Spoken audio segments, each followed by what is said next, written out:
ए दरोगा, खबरदार, एजा गोली चले चाहे लाठी, हमने कही जा मस्जिद के नींव खोदे आइल बनी जा और मस्जिद के नींव तो खोद के रह जा। का हो भाई लोग? जमीन मस्जिद के बा और एजा मस्जिदें बनी। मस्जिद यहीं पे बनेगा, मस्जिद यहीं पे बनेगा, मस्जिद यहीं पे बनेगा, मस्जिद यहीं पे बनेगा। ए मौलाना, इस जमीन हमनी के मंदिर खातिर अलॉट भइल बा। यहाँ सिर्फ मंदिर ही बनी, मंदिर। और अगर इस जमीन पर तहार कुदाल गिरल तो यहाँ सैकड़ों के लाश गिरी, खून के नदी बही।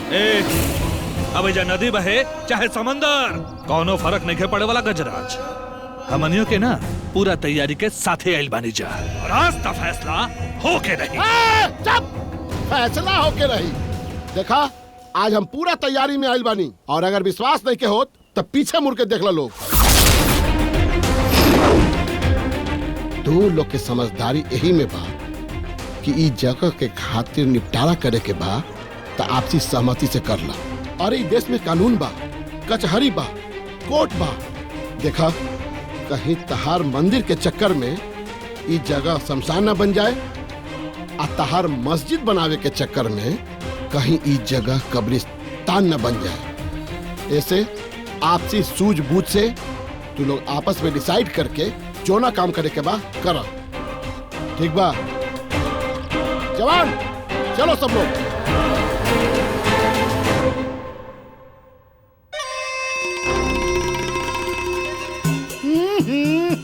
प्रणाम। अरे प्रणाम प्रणाम। बैठें गजराज बाबू। और बताएं, का भाई कुछ मामला सुलझा? अरे कहाँ सुलझल, वो पुलिस बीच में दीवार बन गई। मालूम बा हमके। दरअसल वो पुलिस हमें भेजले रहनी। का रहुआ भेजले रहनी? ताकि मामला सुलझे ना बल्कि और उलझ जाए। अरे लेकिन हमरा के मामला सुलझावे खातिर तो रहुआ भेजले रहनी हो। अब गजराज बाबू, रस पिया, पहले रस पिया, ओकर बात बताओ तनी। रस? हाँ, ई रस के पीछे ना एगो रहस्य छिपल बा। कैसन रहस्य? गजराज बाबू, गन्ना का रस निकाले वाला रस कैसे निकालेला? हाँ बिल्कुल। गन्ना का रस निकाले वाला वो गन्ना के तोड़ के, मरोड़ के, घुमा के, फिरा के, ऊपर नीचे तब तक ओके निचोड़ेला कि जब तक गन्ना के एक एक बूंद रस बाहर ना आ जा। वही तरह राजनीति हो। अभी राजनीति में जैसे कोनो मुद्दा मिल गई तो ओके इतना पेरल जाला, ओके इतना पेरल जाला कि जब तक वो राजनीति के मुद्दा के एक एक रस बाहर ना आ जा। हम समझनी ना नेताजी। एमन समझे वाली का बात हो? चुनाव नजदीक बा। हाँ हाँ। अब चुनाव नजदीक हो तो चुनाव लड़ाई खातिर मुद्दा चाहिए कि ना चाहिए? हाँ हाँ बिल्कुल। और अपने सामने मुद्दा का हो? मंदिर मस्जिद। तो जब मंदिर मस्जिद का मुद्दा है तो लड़ाओ, डिफरेंसेस पैदा करा। जरूरत पड़े तो गोली चलवा दा, लाठी चलवा दा, 2-4 लाश गिर जाओ, मामला इतना उलझ जाए, इतना विवाद हो जाओ कि टीवी, न्यूज, अखबार, सोशल मीडिया पे चारों तरफ सिर्फ एक ही आदमी का फोटो दिखाई दे, वो तोहार। बात दिल्ली तक पहुंच जाओ।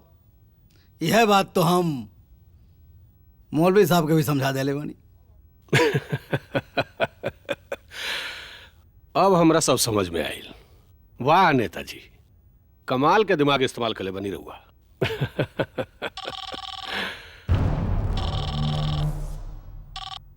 तबे रहुआ ही कुर्सी पर बैठल बनी। गजराज बाबू, ये दिमाग ना, कंप्यूटर है। और ये कंप्यूटर खोपड़ी का कमाल है कि आज विधानसभा में 20 गो विधायक हमारे बैठल बड़े। दिल्ली के संसद में हमारे 10 गो सांसद हमें। हमारे पार्टी के मुखिया हमसे कहन, देखा भाई तू चुनाव मत लड़ा, तो अपन कंप्यूटर वाली खोपड़ी के इस्तेमाल करा तो हम पार्टी के अध्यक्ष बना देते हैं। बैठा ऑफिस में तो एंजॉय कर। रहुए दिमाग के तो लोहा मान के हम मौलवी रहुआ शरण में आयल बनी जा कि रहुए कंप्यूटर वाला दिमाग इस्तेमाल करके हमनियों के चुनाव जीत जाइल जाई। एक मिनट। एकदम बिल्कुल। हेलो। अरे हम बार बार फोन कट करता नहीं तो समझ में नहीं आवत कि हम जरूर मीटिंग बैठल बनी। हाँ हम आ जाए कहता नहीं आ जाए। कहा बोल के रहल? अरे हमार पत्नी जी है, आज हमार लड़का का जन्मदिन बा, वही से बार बार फोन करता रही। लड़का का जन्मदिन?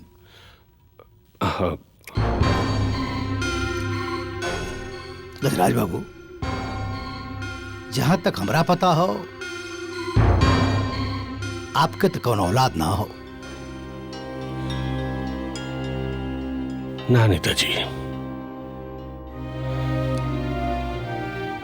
हमार लड़का पैदा भइल रहे आज से 25 साल पहले।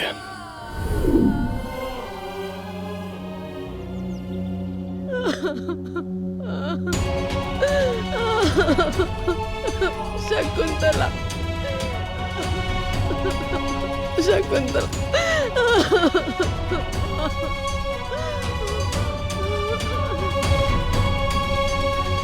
बर्दाश्त करा भाभी, बर्दाश्त करा।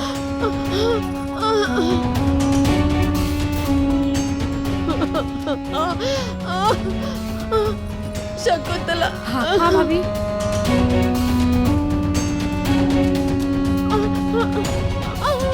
हाँ भाभी, ये संभालो भाभी।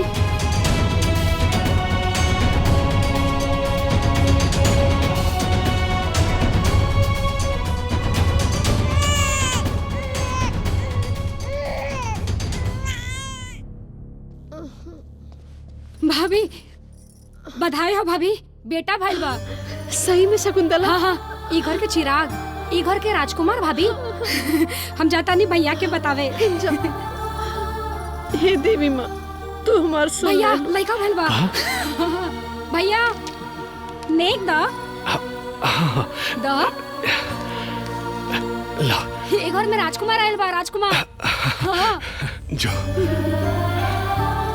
मंगरू, साधु संत ब्राह्मण सबके न्योता भेज दो। पूरा गांव जवार के बुलावा भेजा। गरीब गुरबा दुखियारी सन के दावत पर बुला। सबके दान दक्षिणा देवे के तैयारी करा। जा। रुका मंगरू, ज्यादा खुश होला की जरूरत नहीं खे। काहे से कि जौन ग्रह नक्षत्र में लड़का पैदा भइल बा ओकरा से बचला की जरूरत बा जजमान तो हम लोग के। पंडित जी का बात करते हैं पंडित जी? हम सही कहते नहीं जजमान। जवन ग्रह नक्षत्र में लड़का पैदा भइल बा ना ओकरा पिता खातिर काल योग बा। छत्र नक्षत्र और घड़ी तीनों मारा के योग में बा। लेकिन छोड़ी जजमान, हमार बात ध्यान से सुनी।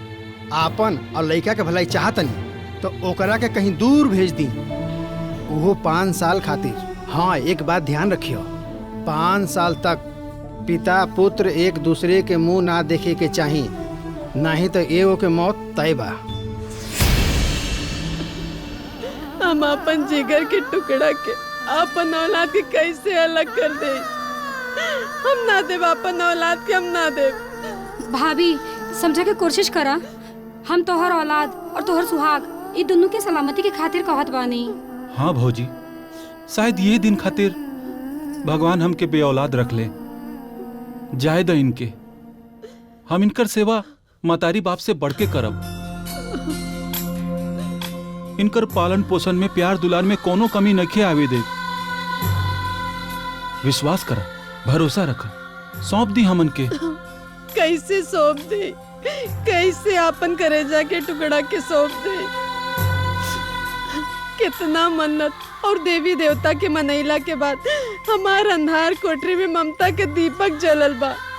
कैसे अपने हाथे से खुद से अपन ममता के दीपक बुझा दे? पंडित जी रवा काहे कुछ नहीं के बोलत? रवा पोथी पत्रा खोली और कोनो न कोनो रास्ता निकाली जौना से हमार औलाद हमरा से दूर ना होके, हमरा से दूर ना होके। कोनो रास्ता नहीं के जजमान, हम सब देख परख ले बानी। वेद पुराण ग्रह नक्षत्र हम सब छान ले बानी। रहुआ अपन करेजा के कठोर और ममता के मजबूत बनाई, सौंप दी लेखा के। सवाल रहुआ सुहाग और संतान दोनों के बा। रहुआ के त्याग और बलिदान से सुहाग और संतान दोनों सलामत रही। अब बनारस को ना दूर थोड़े बा, 5 साल बस यूं ही कैसे गुजर जाए रहुआ के पता ना चले। सौंप दी लेखा के।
गजराज बाबू, इतना तो समझ में आ गई कि तुम्हारा बेटा के पैदा होते ही तुम्हार बहन ओके लेके बनारस चल गए। ओकरे बात का भाई?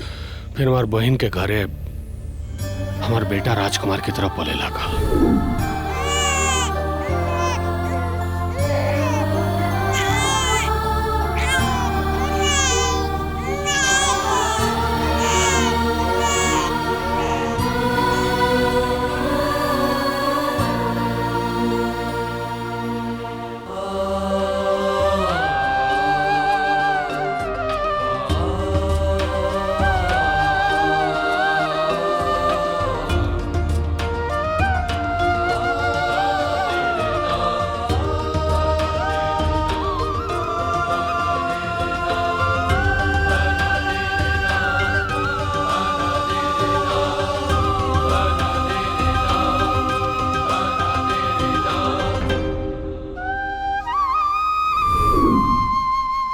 हमार पत्नी हर समय हर क्षण अपन बच्चा के ममता में तड़पत रही।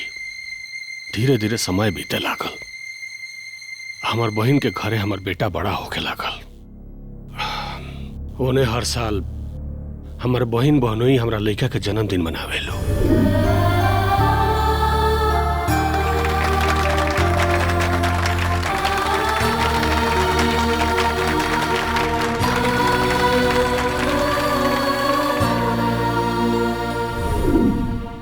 ने ओकरा फोटो के साथ है ये ओकर जन्मदिन मनावस।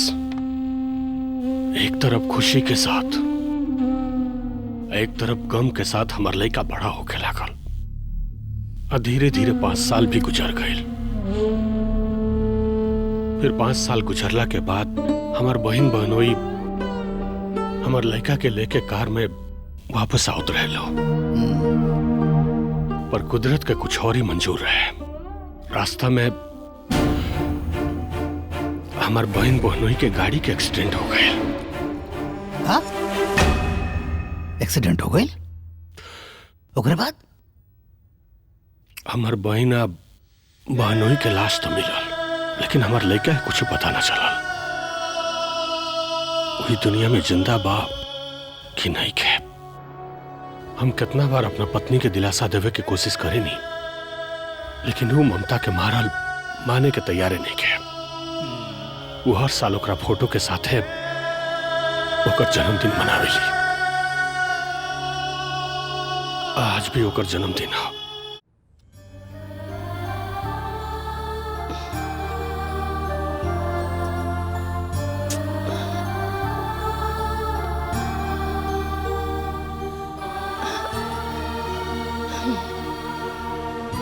रउआ के कब से फोन लगावत रहनी, आवे में इतना लेट लगा देनी, केक काटे के टाइम निकलत जाता। चलो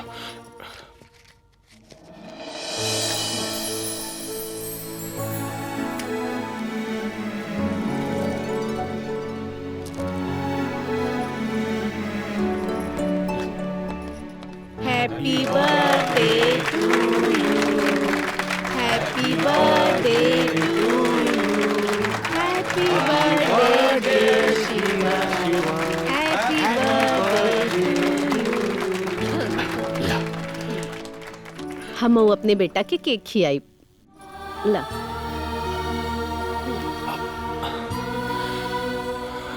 शांति 25 साल हो गए, कब तक ये सब करके तू अपन मन के झूठा दिलासा देत रहबू? झूठा दिलासा? और न तका शांति, तू ये बात काहे नहीं मान लेत कि तहार बेटा अभी दुनिया में नहीं खे?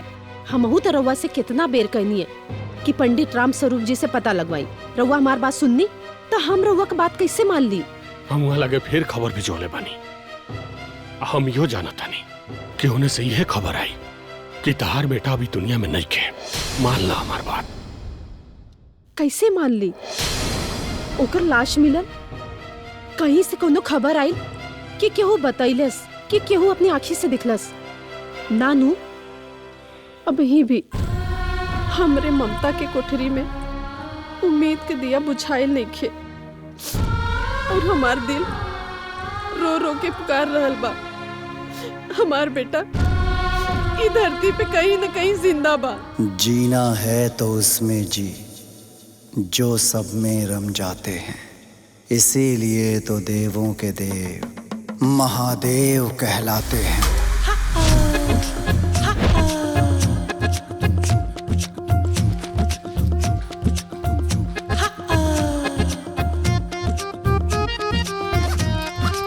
Madam good morning.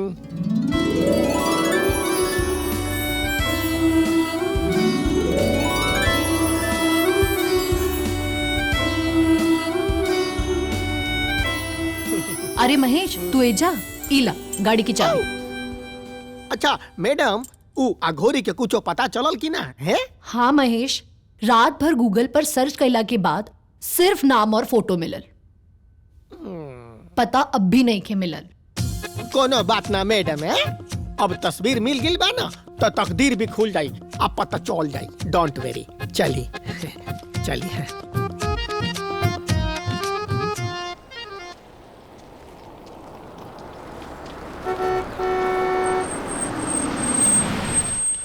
आ बाबा प्रणाम।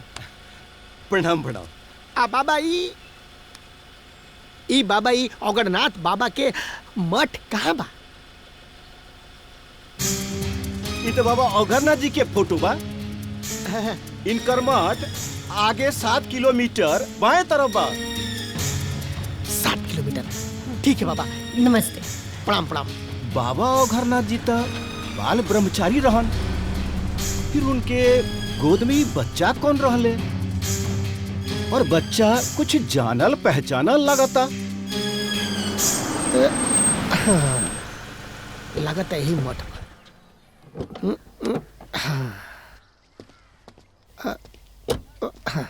आवा तिमे माहौल बा मैडम जी। बाप रे, चारों तरफ एकदम भरल बड़न जा।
बाबा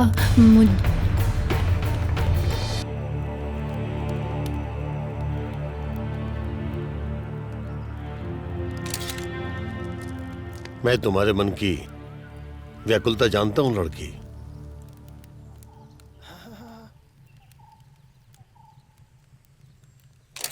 हे, बाहर निकल। फिर भी पूछ, क्या पूछना चाहती है? बाबा मेरा नाम शिवानी है। मैं कुछ दिन पहले ही पीएचडी कंप्लीट करके आई हूँ। यहाँ पर अघोरपन और अघोरियों पर रिसर्च कर रही हूँ। बस उसी सिलसिले में मैं आपके पास आई हूँ। अघोर के बारे में क्या जानना है लड़की? जो संबोधन से ही प्रतीत होता है, जो घोर नहीं है, जो डरावना नहीं है, जो भय मुक्त है, जिसमें घृणा नहीं है, जिसमें लोभ नहीं है, और वो शमशान तथा किसी भी डरावनी भूमि पर सहजता से रह सके, उसे अघोर कहते हैं। डरना नहीं कभी अघोरियों से। और बाबा बस तुम्हारे मन में जो भी कौतूहल है, इसका निदान मेरा शिष्य रुद्रा करेगा।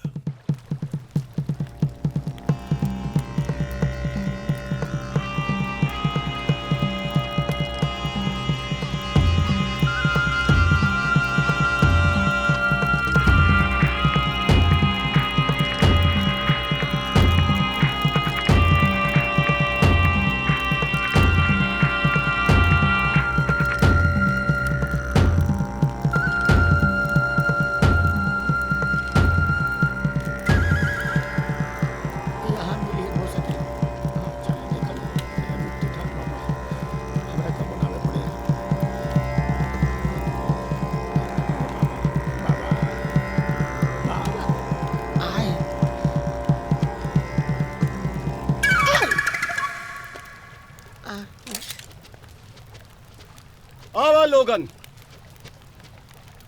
ई पाखंडी 3-4 दिन से हमरा जमीन पे कब्जा करके बैठल बा। देखा लोग, ऊ रहल रुद्रा।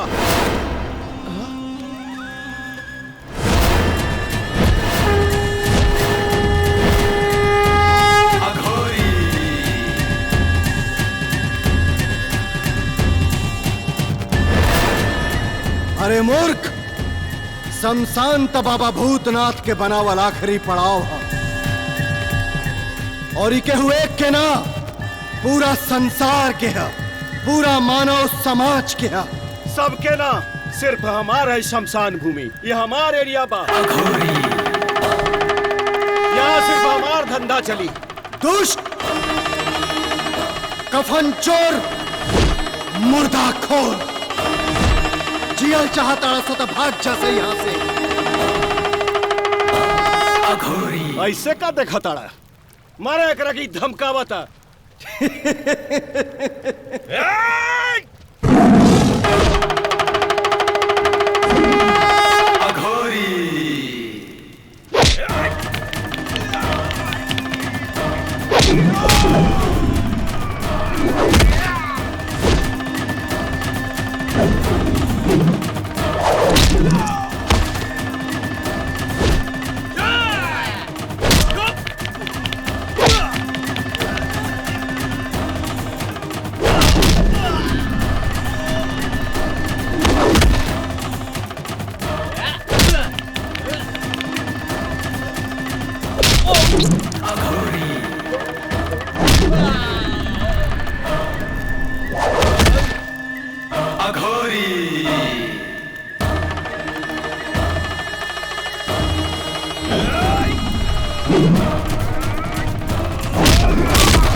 देखा सब जान चल जाई। अरे ई बाबा पगला गल बा।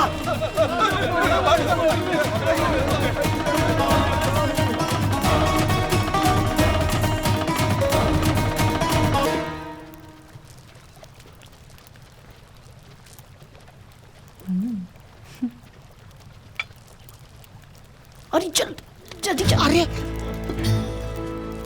रुद्रा बाबा, बाबा, रुद्रा बाबा,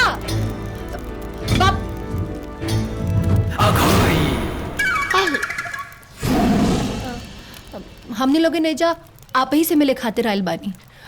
हमार नाम शिवानी है। हमार नाम महेश। कोनो जरूरत नहीं खे मिलला के, चुपचाप एजा से भाग जा लोग। बाबा औघड़नाथ के आदेश बा।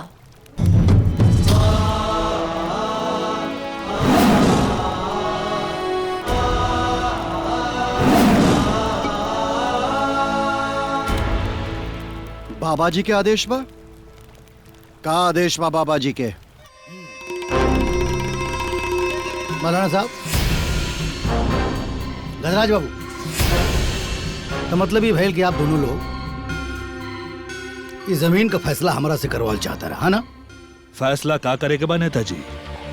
ये जमीन के फैसला तो बहुत पहले हो चुकल बा। ये जमीन मस्जिद खातिर छोड़ल बा और एजा सिर्फ और सिर्फ मस्जिद ही बनी। मस्जिद खातिर ना, इस जमीन मंदिर खातिर छोड़ल बा। यहाँ सिर्फ और सिर्फ मंदिर ही बनी। का कहा तरह तू? बा कोनो सबूत, बा कोनो कागज पत्तर? कैसे मान ली तुहर बात? सबूत कागज पत्तर तो तहरो लगे नहीं खे, तो हम कैसे तहर बात मानी? एक मिनट भाई, शांत हो जा। यही मारपीट कर ले बालोगन? हैं? ये तरह फैसला करबा तो ना मंदिर बन पाई और ना मस्जिद बन पाई। सरकार के लिए जमीन पे कब्जा, हाथ मलत रह जा बालोगन। आइल बानी तो फैसला तो हम करके ही जाए। नेताजी, समझा दी लोगन के कि मंदिर के ख्वाब दिखल छोड़ दे, नाता खून खराबा हो जाए। हाँ, अगर केहू ही जमीन पर नजर करेला तो जान के बाजी लगा दे। हमन के खून बहा दे पर मंदिर इहे बनाई।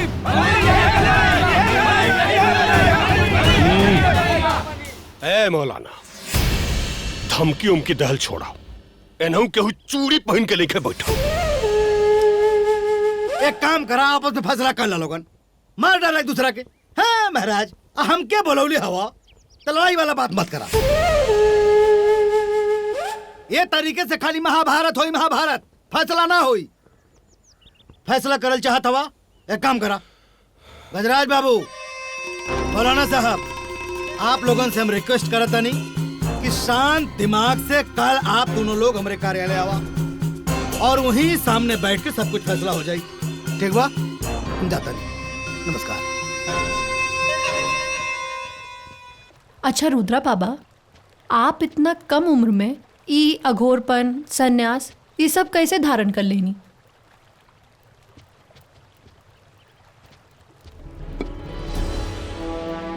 ये अघोरी सन्यास जब से हम होश संभरनी तब से ही धारण कर लेनी। वो का बा कि हमार बाबा जी हमरा के अनाथ पौले रहलन, तो हमार पालन पोषण जौन भइल बाटे तौन अघोरी और सन्यासी लोगन के बीच में भइल बा। तो कभी का आपका मन ई सामाजिक जीवन, ई बाकी लइकन के जैसे मौज मस्ती करे के ना होला?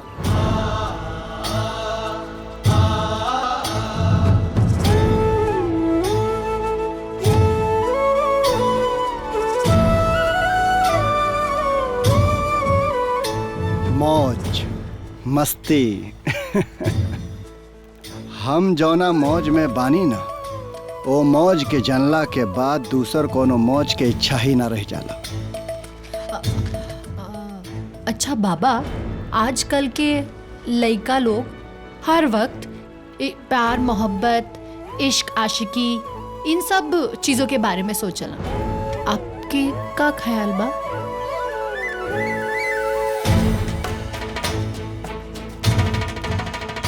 प्यार, इश्क, मोहब्बत ये वासना तक सीमित होकर रह गई बा। इस शारीरिक भूख मिटावे के एगो साधन बन गई बा। मतलब? मानव दानव यहाँ तक कि साक्षात परम पिता परमेश्वर के अपना वश में कईल जा सकेला। बा जी बा का रउआ सोचा तानी है? रउआ जैसन पूरा समाज सोचे ने त समाज के भला हो जाए है? मैडम सच्ची बोली ना?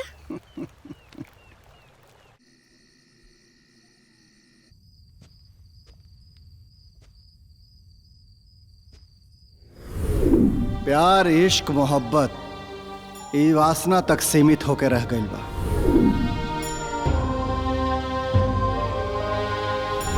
कि प्रेम एगो ऐसन माध्यम हवे जौना से जीव जंतु, पशु पक्षी, मानव दानव, यहाँ तक कि साक्षात परम पिता परमेश्वर के अपना वश में कईल जा सकेला। मैडम, ये मैडम हाँ खाना आ गई।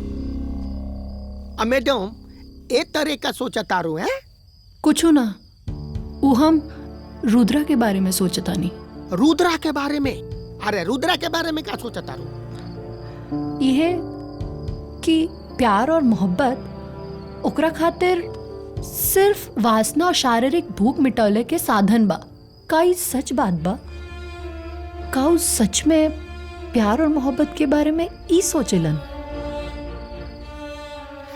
ता ई में इतना टेंशन लावे वाली बात का बा? हाँ, ओकरा परीक्षा ले ली, ओकरा आजमा ली। मतलब? मतलब कि मैडम रउआ लड़की बानी, खूबसूरत, स्मार्ट है, तड़क भड़क दिखा के, डांस दिखा के ओकरा करी जाई।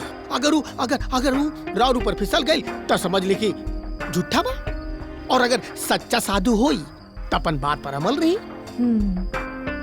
तू सही कहा तारा। ए तरह हमनी लोगन के ई भी पता चल जाए कि हमनी जने आपन वक्त सही जगह वेस्ट करे तानी कि खाली फोकट बालू पेरत बानी। ई न भइल समझदारी वाला बात मैडम है। अब रउआ ओकरा के रिझाई, पता चल जाई कि साधु है कि सवाधु। का? हाँ, पंडित जी हम लोग अभी आता नहीं। ए जी सुनाता नहीं। ये पार्टी के समस्या कुछ। ए जी सुनाता नहीं। का भाई?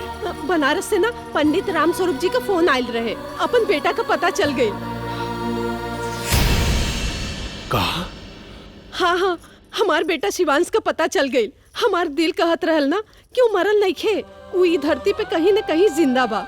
भगवान एक माई का पुकार सुन लेलस और हमार करेजा का टुकड़ा लौटा देलन। अरे ठीक बा, लेकिन कहाँ बा हमार बेटा? कहाँ मिल गई? अब पंडित जी कहाँ दिखला ले? कोनो बाबा अवघड़नाथ बाड़े, उन्हीं के गोद में ना अपन बेटा शिवांश का तस्वीर लौकल है।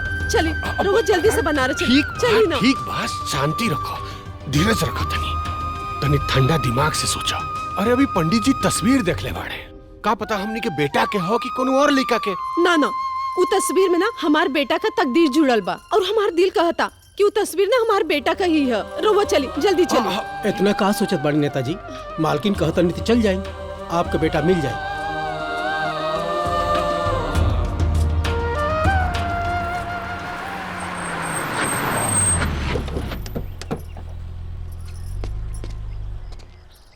अब आई जाए।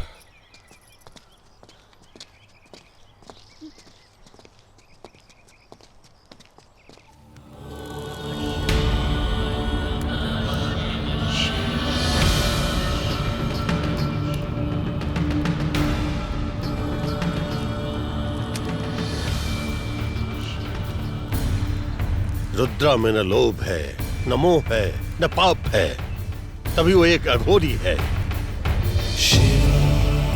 तो ही सोच लड़की, क्या घृणित कार्य करना चाहती थी तुम रुद्रा के साथ? इसलिए वो तुझसे भाग रहा है। बाबा दोबारा ऐसा ना हुई। बाबा जी की जय हो। बाबा ये हुए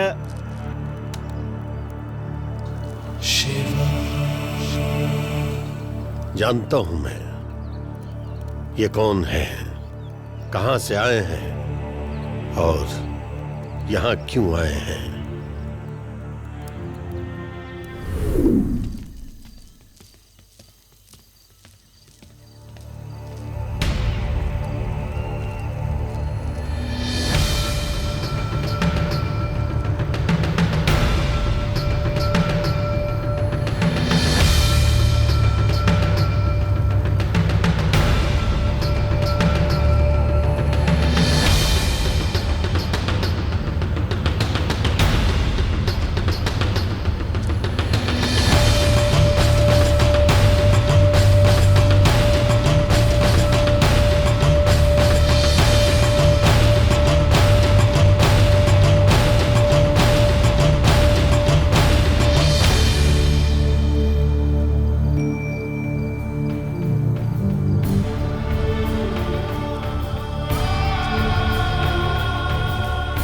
ये दंपत्ति अभी दोनों मर चुके हैं,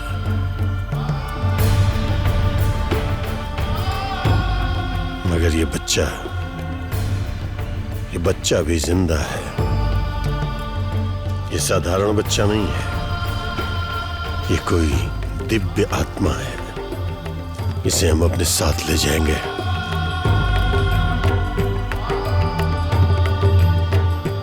चलो।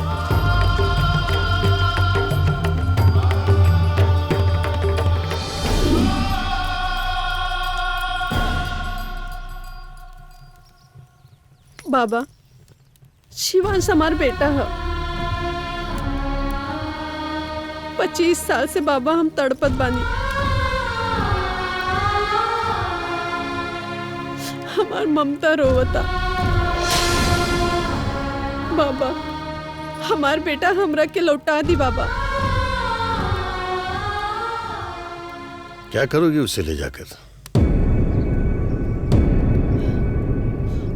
अब तुम्हारा बेटा न समाज के लायक रह गया और न समाज उसके लायक रह गया। मतलब बाबा? मतलब तुम्हारा शिवान सब सचमुच शिव का अंश बन चुका है, एक अघोरी बन चुका है वो।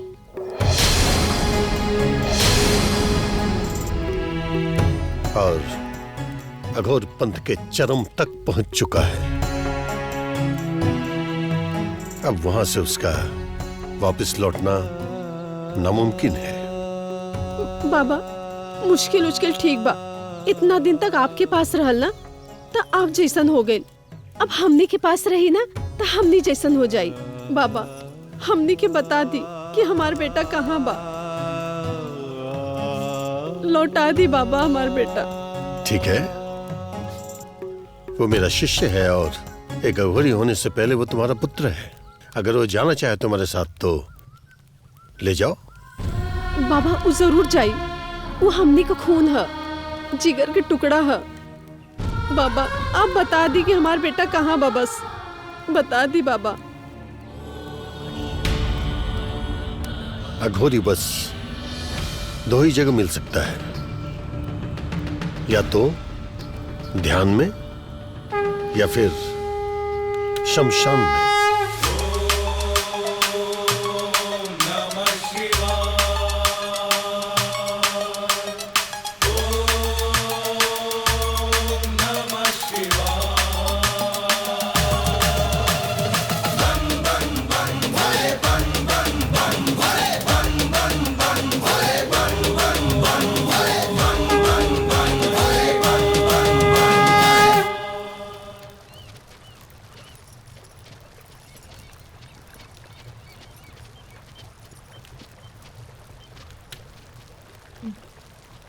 माँ जी,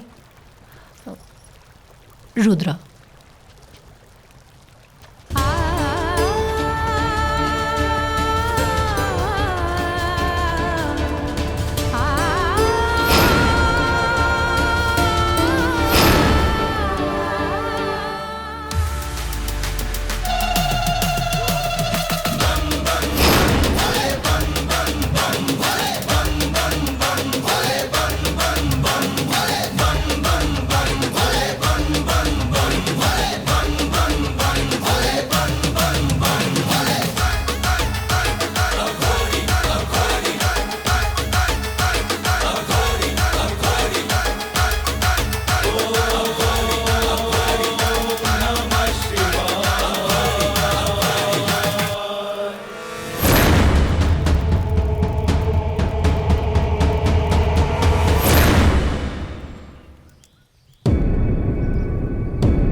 रुद्रे, आखिर तो अपना माता पिता के साथ कहने के जाल चाहता है।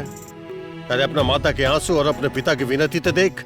लेकिन बाबा जी, ए पिता के विनती हमरा के सन्यास के मार्ग से निकाल के भोग विलास के मार्ग पर ले जाई, और ए माई के आंसू हमरा के मोह माया के जाल में फंसा ली, और हमें दोनों मार्ग में से केहू पना जा सके नहीं।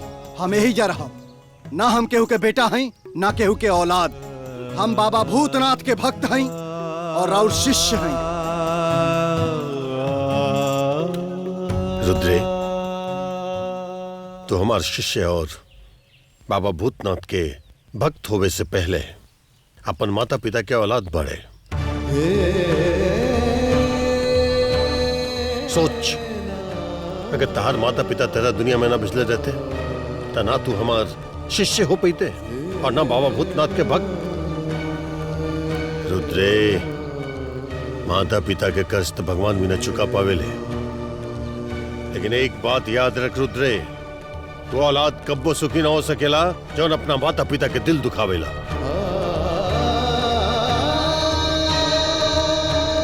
सोच, एक दिन तो भगवान के मर्जी से हमरा पास आइल है, अपन धर्म और फर्ज निभाई ले। आज भगवान के मर्जी से तहार माता पिता जाइल बाड़े, अब इनका साथ जो अपन धर्म और फर्ज निभाओ। लेकिन बाबा जी, लेकिन वेकिन किंतु परंतु के मोहजाल में मत फंस रुद्रे। विधि के विधान और भगवान के मर्जी समझे के कोशिश कर तू, और तहार संन्यास मार्ग भी तब तक पूरा न हुई जब तक उमें तहार माता पिता के आशीर्वाद शामिल न हुई। रुद्रे, जा अपना माता पिता के साथ जा, अपन पुत्र धर्म निभावा। जब दिन तहार माता पिता अपना मर्जी से वापिस तरह हमारा पास भेज दिए, वो दिन तू हर पुत्र ऋण से मुक्त हो जीवे, तब आ जी।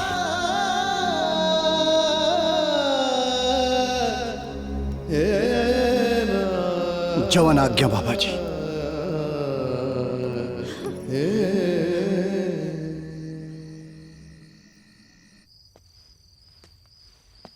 का भइल मैडम, परेशान लगता रू? कोनो बात बा का? है? हाँ यार महेश, एगो और बड़ी प्रॉब्लम हो गई बा। का? काल सुबह रुद्रा अपन माई बाबूजी के साथ गांव चल जाई हैं, फिर तो हमनी लोगन की रिसर्च अधूरी हो जाए, और अब रुद्रा हमनी लोगन खातिर और भी जरूरी हो गई बा। पूछा कैसे? कैसे? अरे यार, स्टोरी में नया ट्विस्ट आ गई बा। कुछ भी करके हमनी लोगन के उनकर साथे गांव जाए के ही पड़ी। ओकर गांव उनका साथे जाए के पड़ी? अरे मैडम, वो हमनी दोनों का अपना गांव लेके काहे के जाई? ऐसे भी ओकर माई बाप ना अपना बेटा के लेवे आइल बा। ऊ तो बात बा, ओकरा खातिर कोनो ना कोनो आइडिया सोचे के पड़ी। आइडिया का?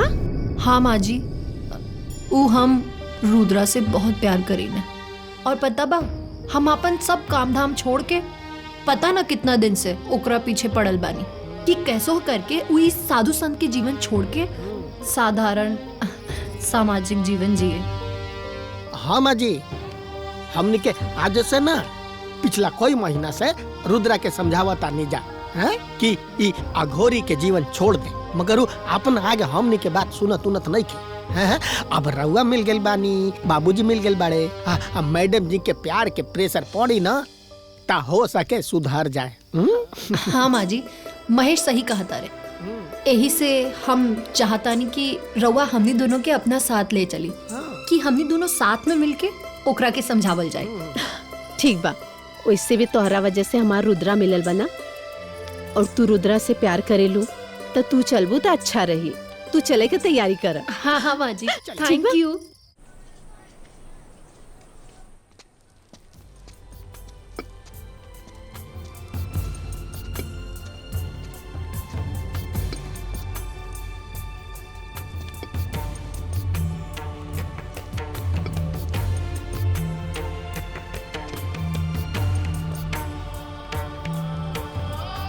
रुद्रे, बाबा भोलेनाथ तहार रक्षा करिए। उठ।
भूख लगल बा।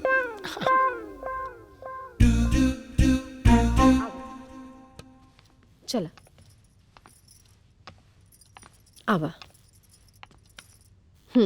आज सी कुर्सी तोहार है। बैठा। आज हम अपना बेटा के अपना हाथ से खाना खियाई। बैठा। मैया इतना कुछ हमरा खातिर? मैया एगो सन्यासी के का चाही? 2 गो रोटी और पहिरे खातिर वस्त्र। हम ले लेता नहीं।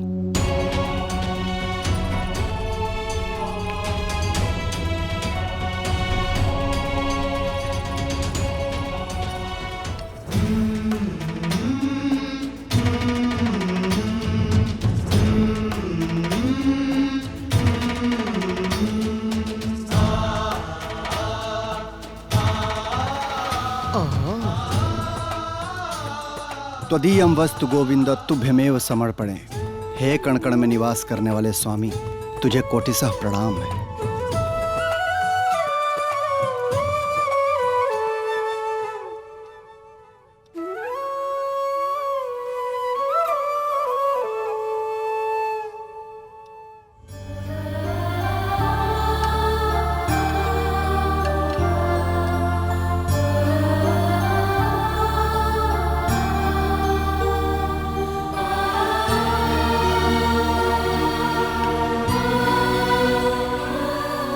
का बेटा तू कुर्सी में छोड़ के धरती पे बैठ गया।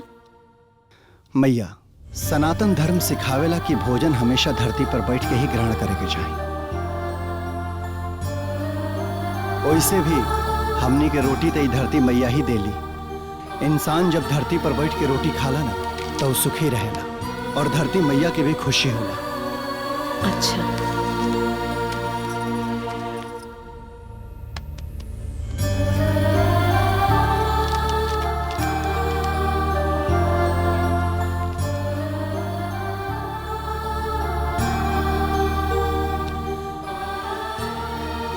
आवा बेटा आवा आवा। अरे महेश तू यहाँ? हाँ मैडम, आज सुबह से ना रुद्रा बाबू के रूम के व्यवस्था में लागल बानी है ताकि रूम में कोनो चीज के कमी वमी तो नहीं के ना। अच्छा कोनो कमी तो नहीं है ना? सब ओके। बेटा ये तो हार कमरा है। अरे बैठा तू लोग बैठा जा बैठा। बेटा ये कमरा में तोहार जरूरत के सारी चीजें मौजूद बा। फिर भी तोहरा के कोनो चीज के जरूरत होखे ना तो हमरा के बता दिया। आवा आवा यहाँ बैठा आवा।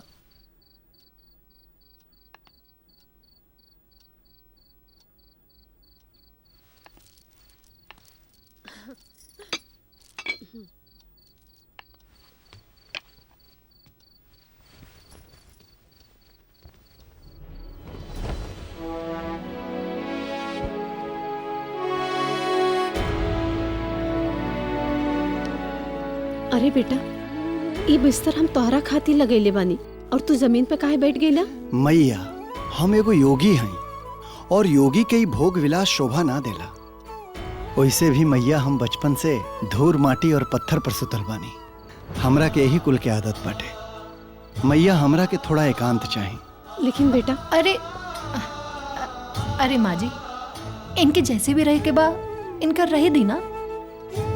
चला इनकरा के आराम करेंगी, परेशान मत होगी। चला तू चल चल चल चल माँ जी।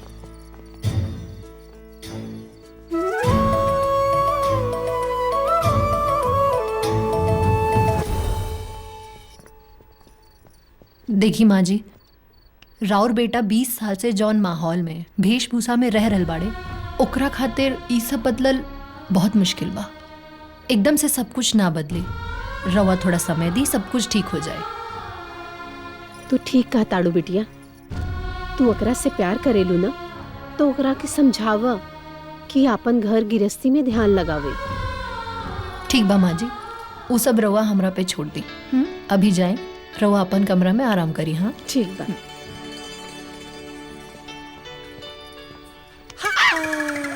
महेश कमरा में कैमरा ठीक जगह रख ले पड़ा ना। टेंशन लेवे के जरूरी नहीं है मैडम है, ऐसा जगह फिट कैले बानी ना कि कमरा में जे होई वो बराबर दिखी है।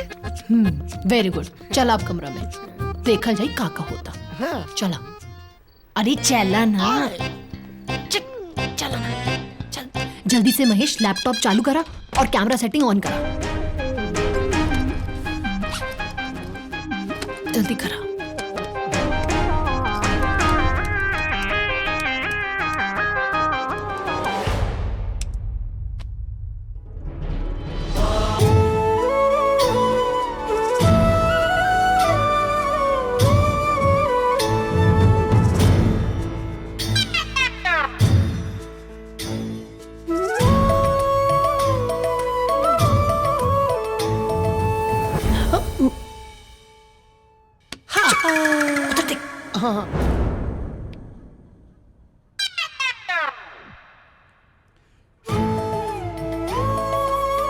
का देखी मैडम, इतना सिर्फ ध्यान लगा के बैठल बाने।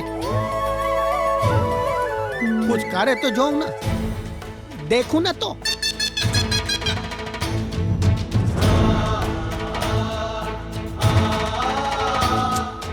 कुछ तो करो रुद्रा, कुछ तो करो।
गजराज बाबू कॉफी पीबा?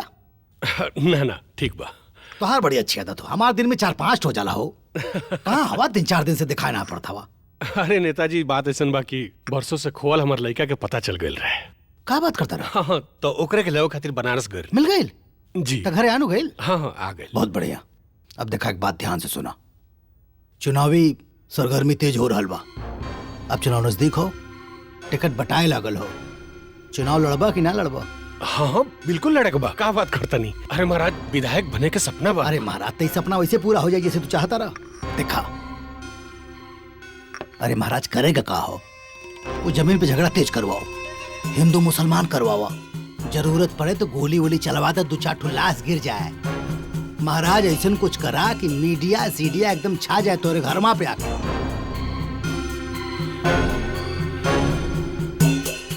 रोवा बिल्कुल सही कहा था नहीं। हाँ ऐसा नहीं कुछ करे के पड़ी। एकदम करे के पड़ी। देखा एक बात तू जान ल, नेता बने खातिर बड़ा हंगामा करे के पड़ेला। हम तो कहते हैं कि ओके घर फूंक दो, घर फूंक के अपन हाथ से का समझे तारा। देखा तोहरे सामने यह एगो रास्ता हो नेता बने के। यह बात हम मौलवी के समझौनी, यह बात तारा के समझाओ थी। ये हंगामा करा, कुछ भी करा, बस जान ला कि अपन नेतागिरी की तैयारी करा। जा हमारे अजीज भाइयों और बुजुर्गों,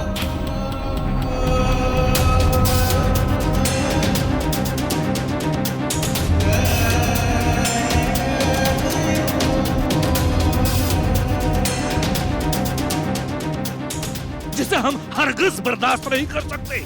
आखिर हम कब तक बर्दाश्त करते रहेंगे? मेरे प्यारे भाइयों, मैं सर पर कफन बांध चुका हूँ। भले मेरा सर मेरे तन से जुदा हो जाए, लेकिन उस जमीन पर किसी भी कीमत पर मस्जिद बनने नहीं दूंगा। दोस्तों, मस्जिद अल्लाह का घर होता है और मुझे मुझे नहीं लगता कि दुनिया का कोई भी मुसलमान अल्लाह के घर के लिए मर मिटना नहीं चाहेगा। किसी भी हालात में वो जमीन मुस्लिमों के हाथ में नहीं जाने दूंगा, भले मेरी जान क्यों न चली जाए। हम जान की बाजी लगा देंगे, लेकिन उस जमीन पर मंदिर नहीं बनने देंगे। नारे तकबीर! नारे तकबीर! जय श्री राम! जय श्री राम! जय श्री राम! जय श्री राम! नारे तकबीर! जय श्री राम! नारे तकबीर!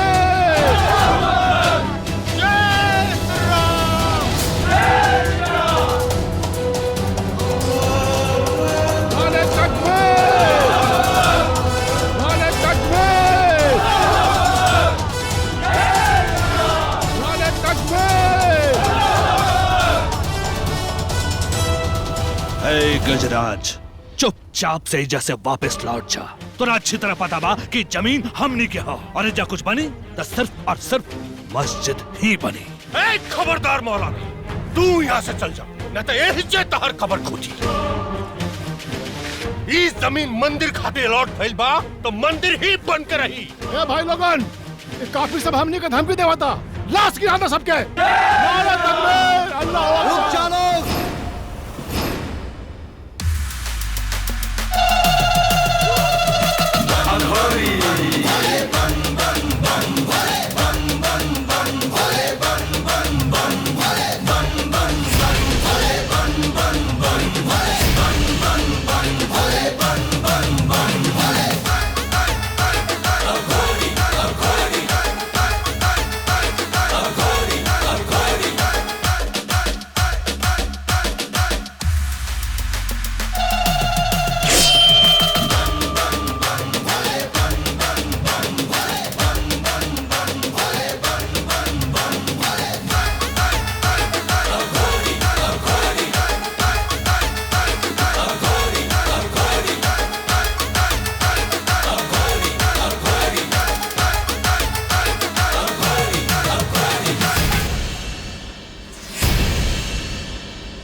आपस में लड़ाई झगड़ा काहे के करत अड़ लो? भाई हो के भाई के खून बहावत अड़ जा। बेटा तू इस सब के बीच में मत बढ़ाओ। अच्छा ये रही कि तू ही जैसे चल जा। ओए! खबरदार, एक शब्द बोलिया जा मत, ना तो गजराज तुम्हारी इज्जत और मौलाना तुरे के बखिया उधेड़ दे। शाबाश बेटा। गजराज, मासूम लोगन के आपस में लड़ा के खून बहावे वाला इंसान हमार बाप ना हो सकेला।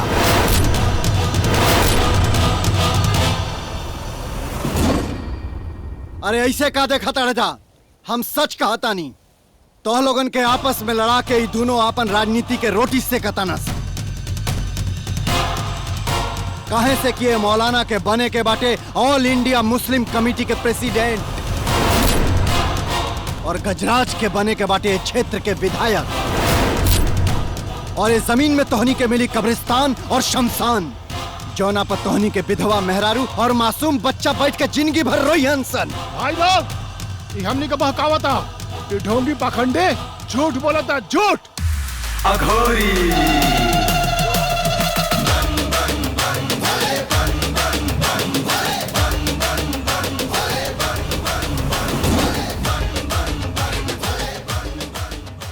तोर भविष्यवाणी हम करत हन।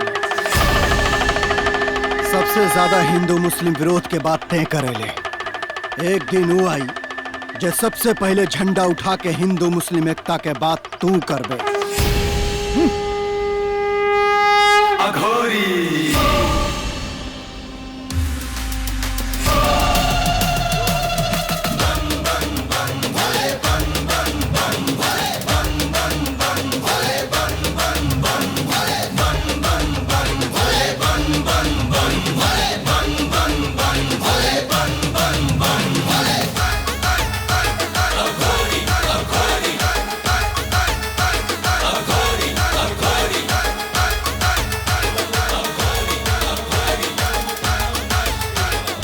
भैया के बात में सच्चाई दिखाई देता। अगर सच्चाई ना रही तो अपना बाप के बगावत में खड़ा ना रही। वो जो गजराज के लड़का आइल बा ओकर बात में बहुत सच्चाई बा। लागत है कि गजराज और मौलाना मिल के हिंदू मुस्लिम मस्जिद के बवाल करा के अपन राजनीतिक रोटी सेके के चाहता। खबरदार शांति, हम कह दानी तो कह दानी, अब यहाँ ना यह हमारा आखिरी फैसला बा। तो रउआ भी हमारा आखिरी फैसला सुन ली। अगर हमार बेटा ई घर में ना रही तो रउआ हमार मरल मुँह देखब। शांति, ई का कहता रू? अरे हमरा से जीत करे के बजाय तू एकरा के कहानी को समझाओ। कहानी को समझाओ कि हम जौन कुछ कर रहल बानी एकरे खातिर करल चाहता। ई धन दौलत ऐशो आराम दुनिया भर के सुख सुविधा में एकरा के देवे के चाहता। लेकिन ई पागल इस सब कुछ छोड़ के भरल समाज में हमारी इज्जत मान मर्यादा खाक में मिला के हमारा सर झुकाल चाहता। गलत पिताश्री, हमारा ऐसा कोनो इरादा नहीं है। हम तो बस अपन कर्तव्य निभावतानी। कर्तव्य? हाँ पिताश्री, जाने अनजाने में अगर पिता के हाथों कोनो पाप कर्म होत होखे तो पिता के पाप कर्म से रोकल संतान के पहला कर्तव्य है। वैसे भी पिताश्री, पूत कपूत तो क्यों धन संचय और पूत सपूत तो क्यों धन संचय। किताब और प्रवचन में ही अच्छा लगे। जिंदगी जिए खातिर धन दौलत होके के चाहिए, न तो बिना धन दौलत के इस समाज में सर उठा के चलल मुश्किल हो जाए। आ धन दौलत कमाए खातिर लोहा के चना चबाव पड़ेला। तका धन कमाए खातिर केहू के जान केहू के जिंदगी के सौदा कर देवे के चाहिए।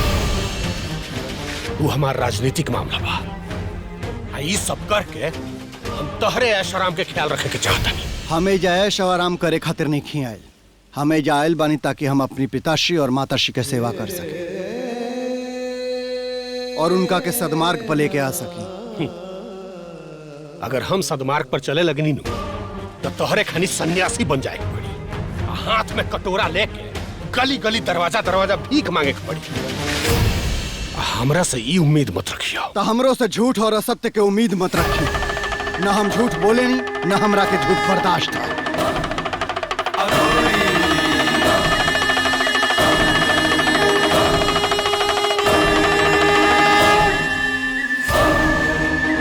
सुन ललू का कहता ही? देख ललू एकर तेवर।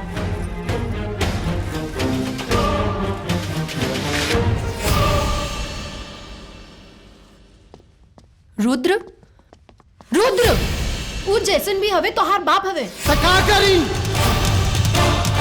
पाप करवाई है हमसे, झूठ बोलवाई है हमसे। शांत हो जा रुद्रा, शांत हो जा। देखा जौना भी सोचे के बाना वो ठंडा दिमाग से सोचा। हाँ ऐसे ना बूटी पी है ना तो शांत होई है। इनकर दिमाग ठंडा करे के खातिर ना भगवान शंकर के प्रसादी लेके आवे के पड़ी। हाँ हम जाता नहीं बाजार, अभी लेके आवता नहीं है। देखा रुद्रा, वो तुहार पिता हवे। वो लोग भी केहू के पिता केहू के भाई है। जकरा जिंदगी और मौत के सौदा ये लोग अपना राजनीतिक स्वार्थ खातिर करता। तो फिर अपना पिता से बगावत करबा? बगावत ना, विरोध करब शिवानी, और उनका के खिलौना काम से बचावे के कोशिश करब। ठीक बा, फिर यही तरह रार तकरार हुई और बाप बेटा में दरार पैदा हुई। रार और तकरार के डर से हम सत्य स्वीकार ना कर सके नहीं। एगो बात बतावा शिवानी, तू हमरा साथे यहाँ रिसर्च करे आयल बाड़ू ना, किताब लिखे आयल बाड़ू ना? हाँ। तका लिखबू किताब में, सत्य या असत्य? सत्य। तो हम असत्य कैसे स्वीकार कर ली शिवानी?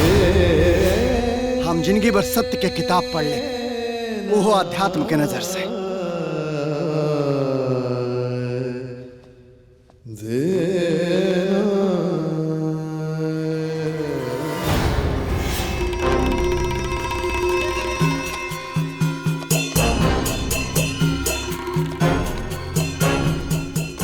सही बात है जी नेताजी।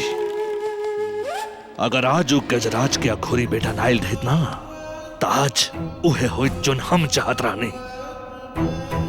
अरे हम तो अपन पूरा आदमियन के साथे तैयारी के साथ गइल रहनी, लेकिन ऐन वक्त पे वो गजराज के बेटा आके सारा गुड़ गोबर कर दलस। अरे सबके दिमागी घुमा दल साला। लेकिन भाई एगो बात बताओ, ओकरा के कैसे पता लागल है कि तुम लोगों ने एक और बड़ा सन?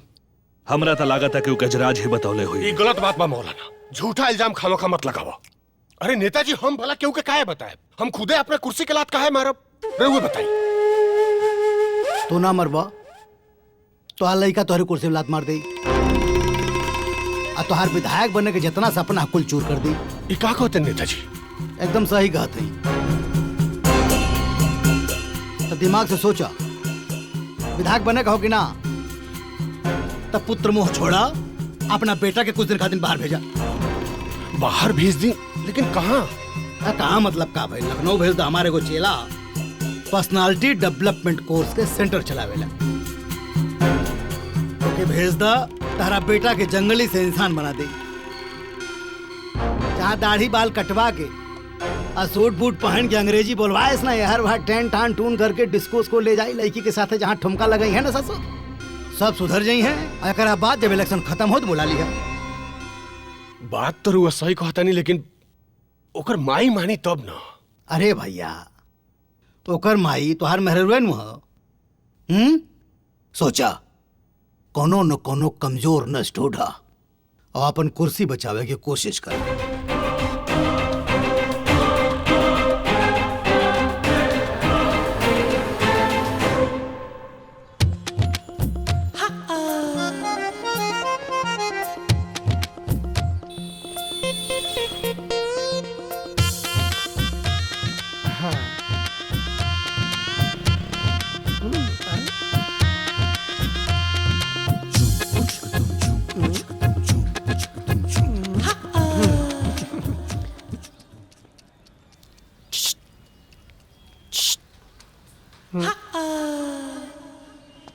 का चाहिए? एक पुड़िया गांजा मिली का? गांजा के दुकान दिखाई देते का तो रखे। चले ऐसे भागा। इतना गरम का है होता है भाई? जाता नहीं ना, नहीं खेता मत दा। हट।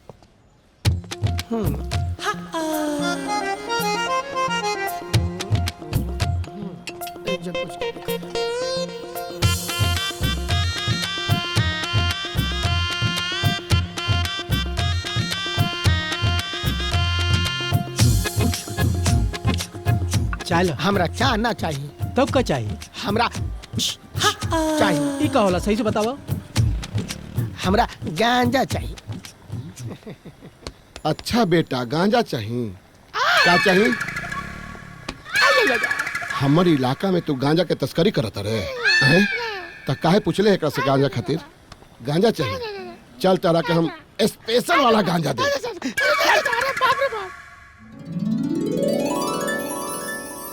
हम जौना मौज में बानी ना, ओ मौज के जानला के बाद दूसर कोनो मौज के इच्छा ही ना रह जाला।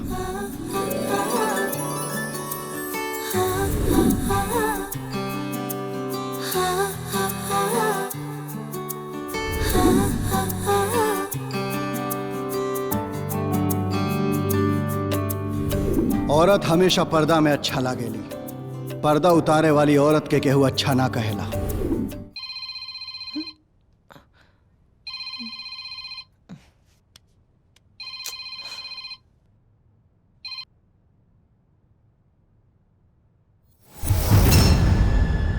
What?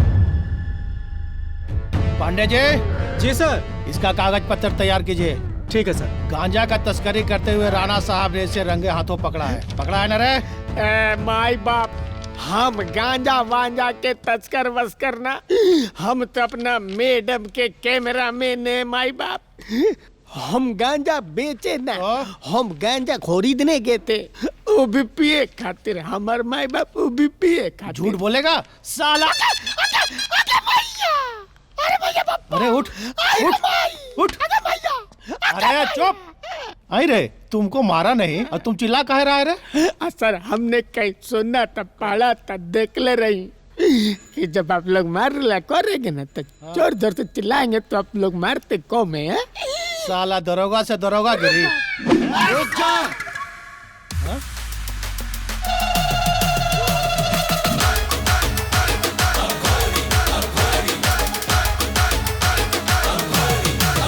काहे के मारा तड़ाए के?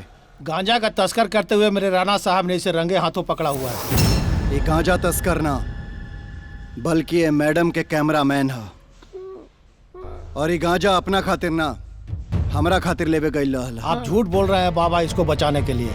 हमारे सीनियर राणा साहब ने इसे रंगे हाथों पकड़ा है। झूठ बोला था ना तोहर राणा साहब, एकरा के फसावल चाहता ना। बकवास बंद करो। राणा साहब ने इसे रंगे हाथों पकड़ा हुआ है। ठीक बाटे, का बाटे सबूत? अगर रंगे हाथ पकड़ ले बाना तो कोनो तो सबूत होई। का ओकरा लगे से गांजा बरामद कैले रहना है? अरे तोहार राणा साहब झूठ बोला ताने और तोहरे राणा साहब के सारा कुंडली हम देख रहल बानी। क्या देख रहे हैं राणा साहब की कुंडली? क्या जानते हैं आप राणा साहब के बारे में? चुप! जानना चाहते हैं आप अपने राणा के बारे में? तो सुनिए, सड़क के किनारे धंधा करने वालों से हर महीने 50,000 रकम वसूलता है वो। अवैध शराब बनाकर बेचने वालों से हर महीने 1.5 लाख रुपए वसूलता है। हर महीने ना जाने कितने गैर कानूनी काम करने वालों से रिश्वत लेकर छोड़ता है आपका राणा। अब इसको चुपचाप छोड़िएगा कि आपकी भी कुंडली आपको बताए। नहीं नहीं नहीं, हमको अपने बारे में कुछ नहीं सुनना है। प्लीज आप इसको लेके जाइए। चलो।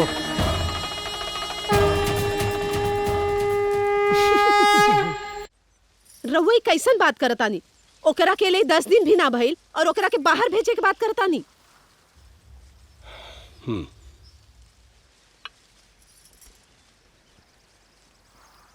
यही में भलाई बा, ओकर भी आई घर के भी। देखो, हम लखनऊ के पर्सनालिटी डेवलपमेंट संस्था से बात कैले बानी। वो ओकरा के रहे के, खाए पिए के, समाज में उठे बैठे के, ढंग से कपड़ा लत्ता पहने के तरीका सिखा दी, बोले के सिखा दी, जंगली से इंसान बना दी। हमार बेटा जंगली ना बा। एक तो इतना साल के बाद हमार बेटा मिलल बा। हमार अंधेर कोठरी में ममता का दीपक जलल बा और रहुआ दीपक के बुझावे के बात करता नहीं। अरे हमार बेटा सच के पुजारी बा, एक सच्चा इंसान है और रहुआ ओकरे सच्चाई के नहीं समझ पाओ। रोआ ठीक कहा तनी मालकिन, राउर बेटा कोनो साधारण इंसान ना, कोनो देव पुरुष बाड़े। उनकरा के बिना कुछ देखले, बिना कुछ बतौले सब कुछ जान लेवे के शक्ति बा। वो तो एगो सिद्ध योगी बाड़े। वाह बेचन वाह, बड़ा तारीफ के पुल बाना तारा। एगो बाप हो के हम इतना नहीं जानो जितना तहरा जानकारी बा। तोरा कैसे मालूम? मालिक, हम केहू के कहल ना, अपना आँख से देखल बात बताओ तनी। मंगरुआ के भैंस हमार खेत चर गइल रहे, वही के कंप्लेन लिखाए हम थाने गइल रहनी है। थाने में दरोगा के झाड़त जौन अपना आँख से देखनी है, ओके केहू के बतावे की जरूरत नहीं है। सुन लेनी, हमार बेटा ज्ञानी ना ज्ञानी बा। अब हमार बेटा कहीं न जाई, यही रही हमरे पास। ये हमार आखिरी फैसला है। बेटा, या अल्लाह, हमर बेटा के बचाला कोई, हमर इकलौता औलाद बा। कोई बचाला हमर बेटा के, इकलौता औलाद बा। कोई बचाला, कोई बचाला हमर बेटा के, हमर घर के आखिरी चिराग बा। हमर बेटा के बचाला, हमर बेटा के।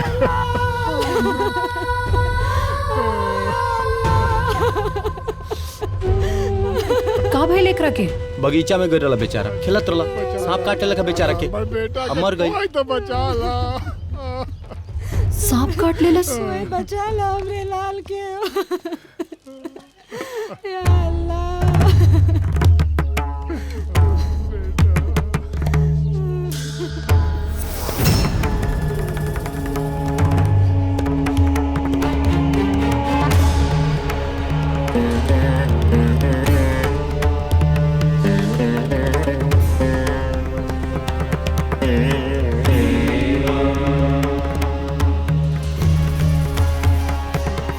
तोहरा लइका के अंदर अभी जान बाकी बाटे, ई मरल नहीं है।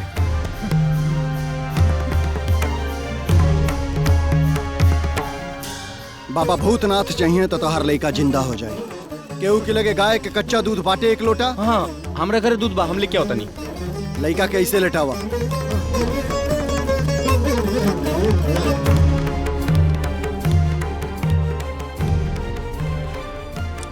ए, रुक जा। वो मुस्लिम के बच्चा है, ओकरा पे तंत्र मंत्र और श्लोक के इस्तेमाल मत कर। ए मौलाना चुप चुप जो होगा था ना, देख हमर बेटा के जान के सवाल बा। इली बाबा दूध पूजा खातिर धैले रहनी। का नाम है तोहार? रामा प्रसाद। रामा प्रसाद तो बहुत बढ़िया काम कैला।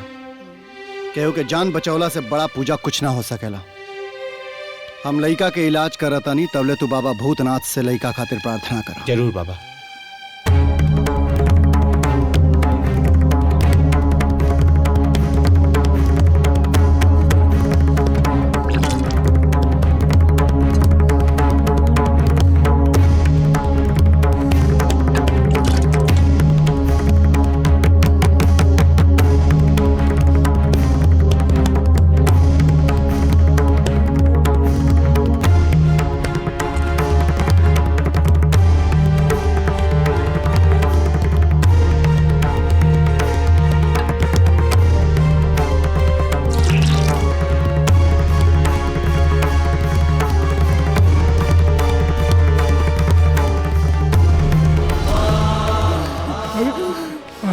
बेटा मेरा बेटा। रुद्र महाराज की जय, रुद्र महाराज की जय, रुद्र महाराज की जय, रुद्र महाराज की बाबा रुद्र महाराज की जय, बाबा रुद्र महाराज की जय, बाबा रुद्र महाराज की जय।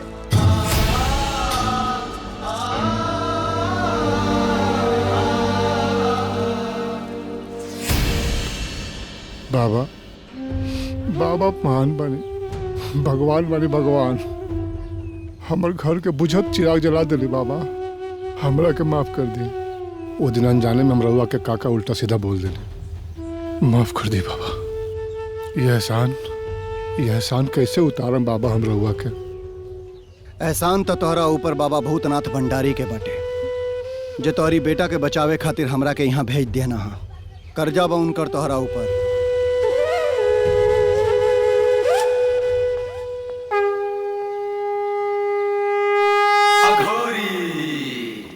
अरे मालकिन, आप रुवत तनिको फिक्र मत करें। ये बड़ी बड़ी मूछ ऐसे थोड़े रख ले आई। अरे बड़े बड़े लोग के हजामत बनौले बानी। सही रुद्रा बाबू का चीज है। अरे उनका ऐसा हजामत बनाई कि एकदम फिल्मी हीरो लगे लगी है, राजकुमार लगी है। हाँ। एक बार उनका आवे दी, फिर देखी मुच्छो नाई के कमाल। हाँ ठीक बा। अरे बेटा रुका, वो पर्सनालिटी डेवलपमेंट संस्था में भेजला के बात करत रहले ना। मैया, आप और पिताश्री हमरा के इतना मजबूर मत करी जा कि हम रउआ सभे के बात ना माने पर मजबूर हो जाएं। अरे मालकिन, रुआ चिंता काहे करता है? हम बानी ना, हम बड़े बड़े लोगन के समझा देवे ले। ते रुद्रा बाबू का चीज है? हम जाता नहीं और रुद्रा बाबू के हजामत बना के आवत है। हाँ। ये बड़ी बड़ी मूछ ऐसे थोड़े रख ले बानी।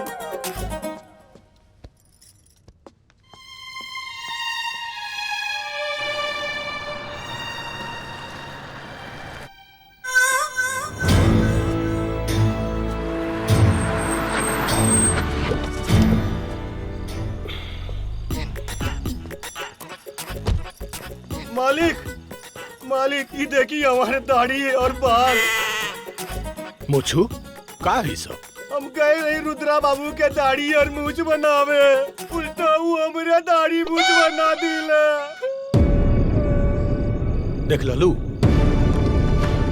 ललू ना अपन सपूत के करतूत। ओई से हम तारा से कहत रहनी कि ओकरा के लखनऊ भेज दो, ना तो जंगली ही रही। ना गजराज बाबू ना, वो जंगली ना बने, वो तो देवता हमें देवता। जौन भेदभाव के चश्मा लगल रहल उ सब सही कर देले। गजराज बाबू अब तक हम ना कि रुद्रा बाबू को चुनाव लड़ा दी, हमने उनकरा का निर्विरोध जिता दे। अरे कोनो पार्टी टिकट देवे चाहे ना देवे, उनकरा का निर्दलीय खड़ा करके हमने के जिता दे। काहे कि मसीहा बाड़े हूँ। का हो भाई लोग, हम ठीक कहता नहीं ना? हाँ हाँ बिल्कुल हाँ। सही कहता रहा। सुन लेहनी, रउआ हमेशा हमारा बेटा के खिलाफ रहेनी। देख ली ई सारा गांव ओकरा साथ बा। अरे हमार बेटा जंगली ना, ज्ञानी बा, ज्ञानी।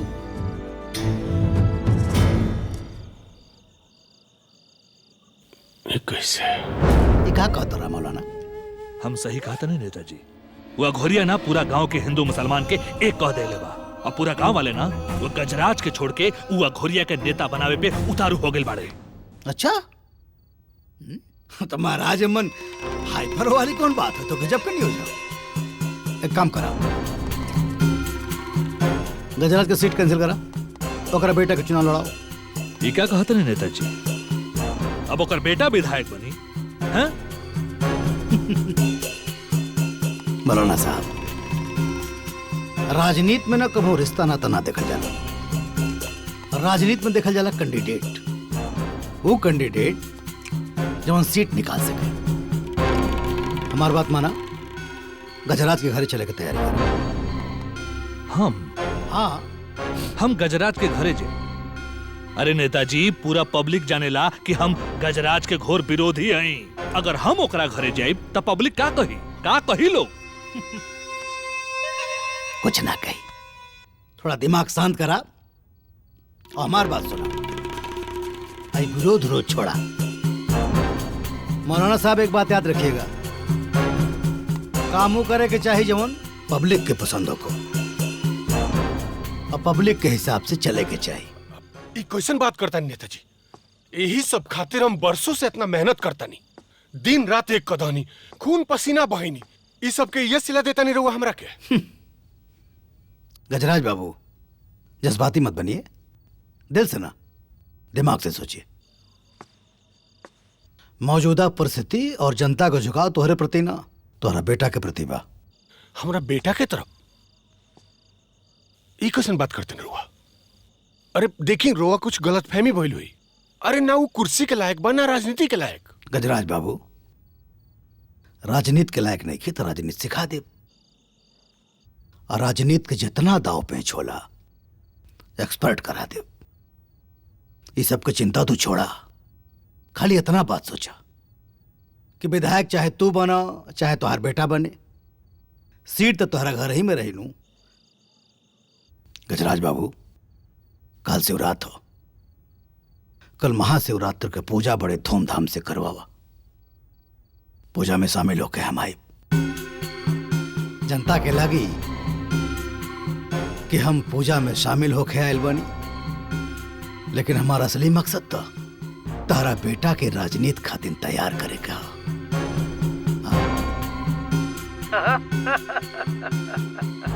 जय हो रुद्र महाराज की जय हो। सुनी तब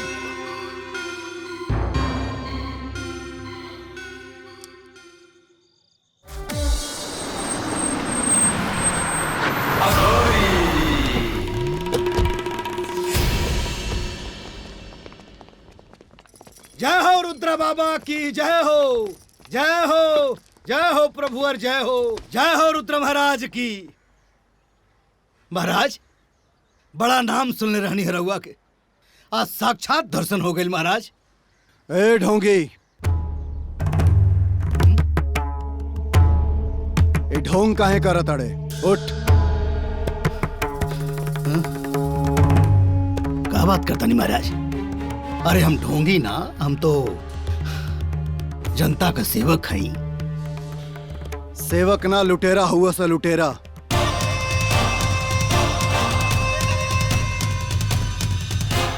याद बाऊ बैंक जौना के उद्घाटन तू और मौलाना कैले रहला सा?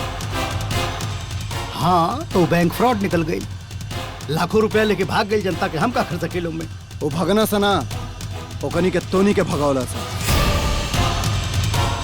और ये जनता के जमाओं में करोड़ों रुपया के आधा आज भी तोरा लगे और मौलाना के लगे बाटे।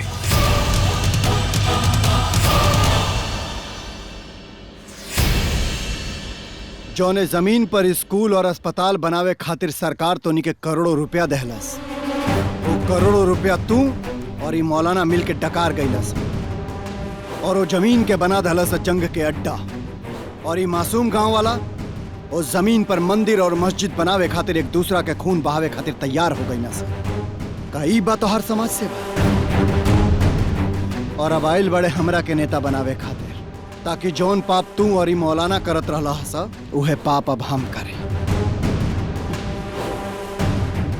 चल जो यहाँ से, ना तो तोरे करम कुंडली के एक एक पन्ना खोल के हम रख दे। ओकरे बाद यह पब्लिक और जौन जनता तोनी के प्यार और वोट देत रहला उहे जनता ओकरे बाद तोनी के जूता मारी। तोर बाप ठीक कहत रहल, तो इंसान ना जंगली है वे जंगली। हम तो सोचले रहने के तो के इंसान बना दी, लेकिन ना, तो जानवर है वे और जानवर ही रहे। खबरदार नेताजी, अगर रुद्रा महाराज के कुछ कहनी ना तो ठीक ना होई। जूता मार के भगावल जी जैसे जूता। ठीक कहा तारा अब्दुल भाई, ई और मौलाना दोनों चोर बाड़न। रुद्रा बाबू ठीक कहा ताड़न।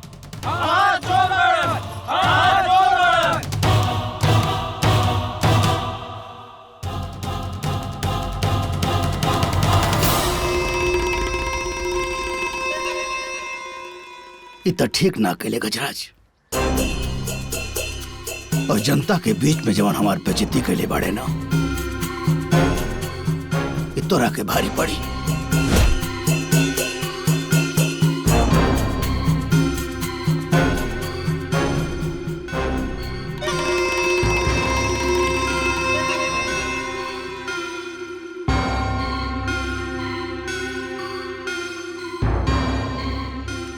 प्रणाम बाबा।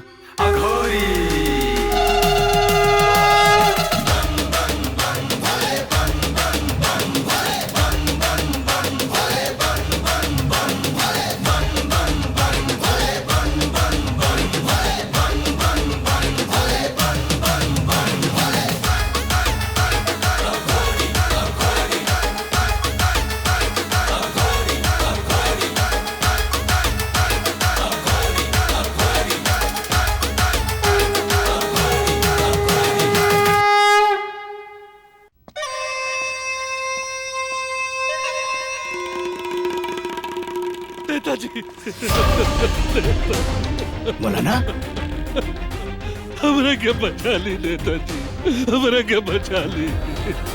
गांव के को हिंदू मुसलमान एक हो गए बड़ो। देखिए हमार मार मार के का हालत कर देलो।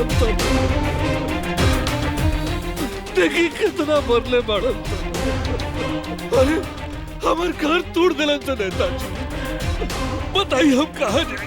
अरे हम तो धोबी के कुत्ता हो गए नहीं, ना घर के रानी ना घाट के। अब हम कहाँ जाए, क्या करें? अरे साला कल तक जौन आदमी हमरा खाते जान देवे खाते तैयार रहता, आज हमार जान लेवे में उतारू हो गए। अब बोले नेताजी हम क्या करें, कहाँ जाए? सब ओकरा वजह से भाई ला, अघोरी रुद्रा की वजह से, वही की वजह से मौलाना ना तो घर कर आला और न घाट के। सजा मिली ओकरा के, सजाए मौत। वो हमरा से वोट छीन ले बा, हम ओकर जिंदगी छीन ले। भारत समाज में हमारे इज्जत उतर ले बा, हम ओकर चमड़े उधेरा।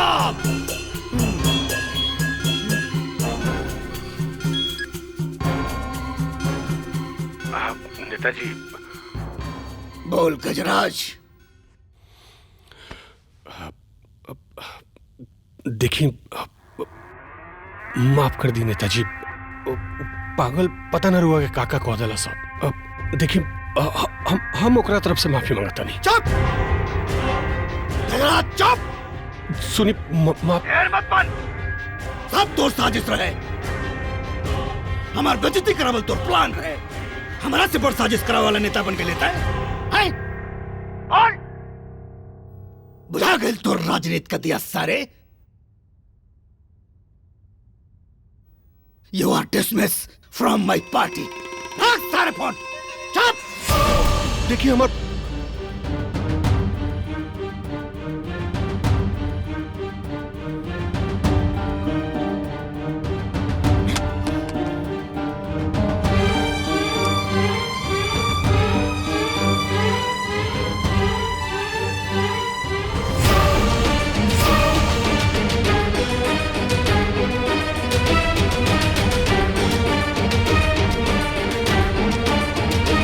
अरे मैया तू झूठो चिंता करताड़ू।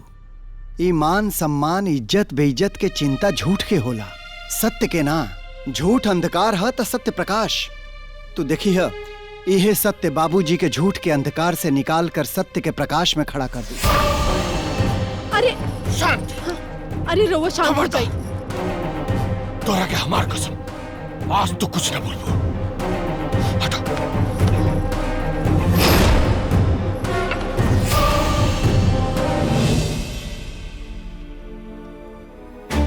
दोस्त नालायक मूर्ख कहीं के तोरा वजह से हमार सगरो सपना सगरो मेहनत मिट्टी में मिली।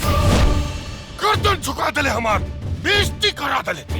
तोरा वजह से हमार कुर्सी हमार पार्टी हमारा हाथ से चल गई। जंगली कहीं के जानवर बड़े थे जानवर।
ले पिताश्री और ही कोनो अरमान बाकी बात पूरा कर ले निकाल ली अपन गुस्सा ले। और हाँ रहल बात आपके मान सम्मान और इज्जत के ता आई हम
पिताश्री ए रहल लोग राउर पूर्वज।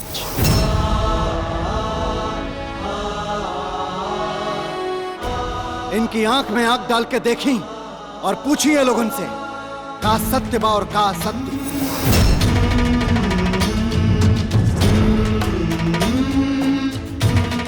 ए राउर परदादा विजय राज अंग्रेजन के जमाना में इनके जमींदारी रहे, खुद के सिंहासन रहे, लेकिन जब ये मुआ ना तो ना इनके पास जमींदारी रहे ना इनके साथ सिंहासन गई। पूछी इनका से कि कहां गई इनका जमींदारी और कहां गई इनका सिंहासन, पूछी।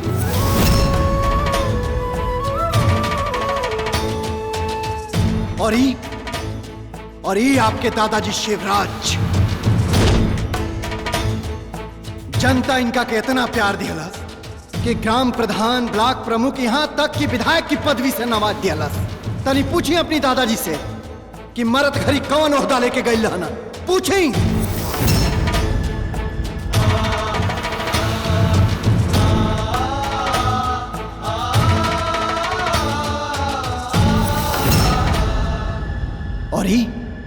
और ये आपके पिता श्री दयाराज पूर्वजन के जमीन जायदाद बचावे खातिर सरकार से मुकदमा लड़त लड़त मर गई। तनी पूछी ना एक बार इनका से कि जात जात अपना साथे का लेके गई। अरे पूछी ना।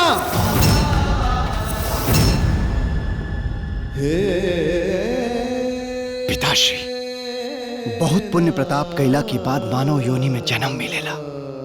काहे खातिर? इंसानियत के फर्ज अदा करे खातिर, दान पुण्य करे खातिर, दया भाव दिखावे खातिर, घृणा, नफरत और जहर फैलावे खातिर ना।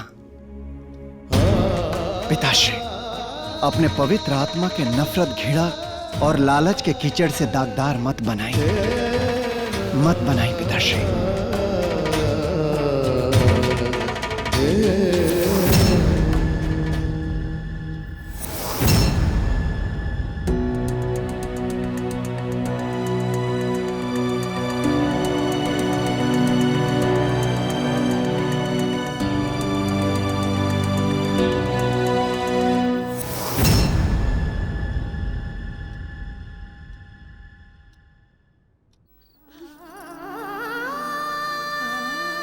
मैया, अरे तू झूठे दुखी होता रू।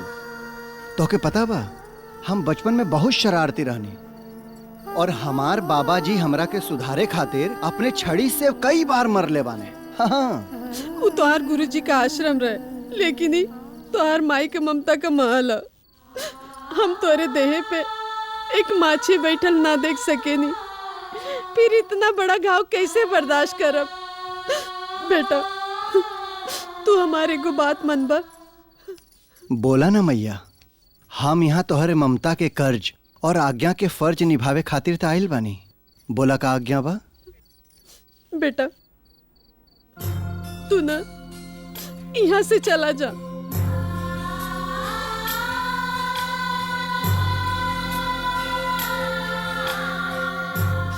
आज हम तोरा के अपन ममता और दूध दोनों उनके कर्ज से मुक्त करत बानी।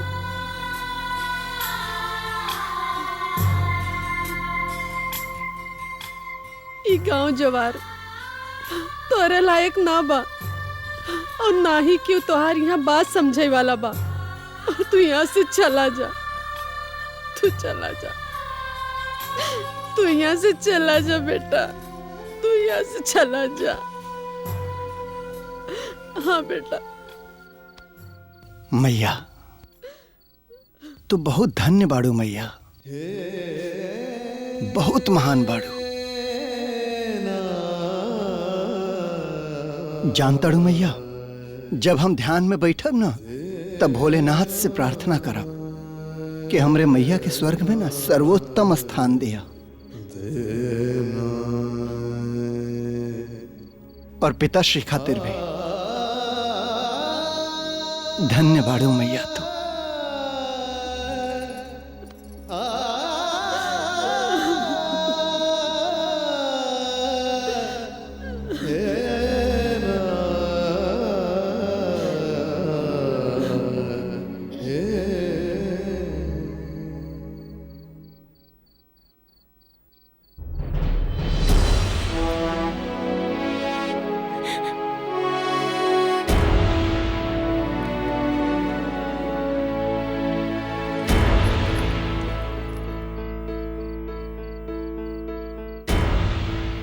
शिवानी, का है ये सब?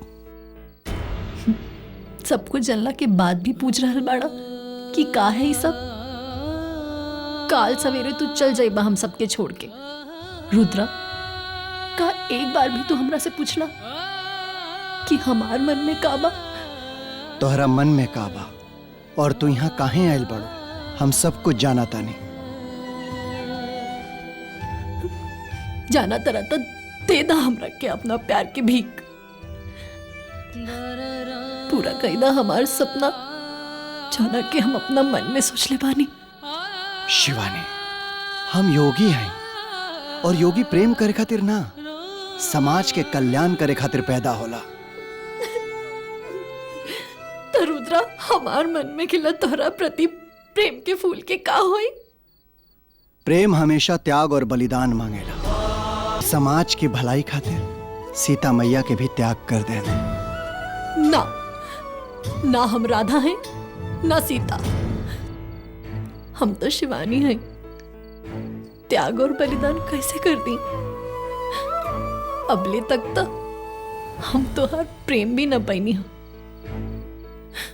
और रुद्र, ये हमार जिद बा कि हम तोहार प्रेम पाके तोहरा के अपना बना के रहम। तो ठीक बा शिवानी, तू इंतजार करा, देखो ऊपर वाला तोहरे प्रेम के तकदीर में का लिख ले बड़ा। ठीक बा, अगर हमार प्रेम में शक्ति होई ना तो भगवान के भी अपना फैसला बदले के पड़ी। देखिए हाँ, एक मौलाना, तो सही कह रहल बड़ा। जी नेताजी, ये बात ना 100% सही बा। वो अघोरिया ये गांव के छोड़ के हमेशा हमेशा खातिर जा रहा बा।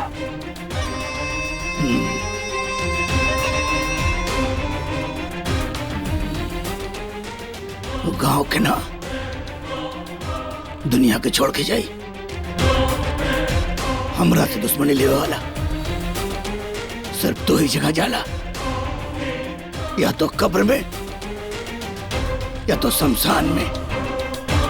देख देख ओकरा के कैसे शमशान भेजिला। वो कफन में लपेट के ला, बहुत में लपेट के।